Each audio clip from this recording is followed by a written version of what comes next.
BMW 528i 4-cylinder turbo. Worst engine build. They have a lot of issues. A lot of plastic. You can see the chain. They bust all the time.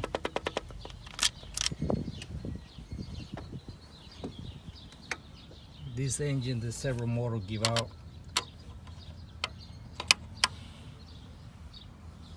It's about cost $600 a BMW to buy it.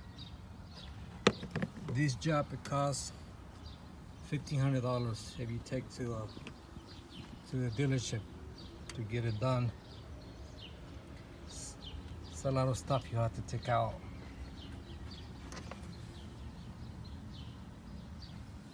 Worst engine ever.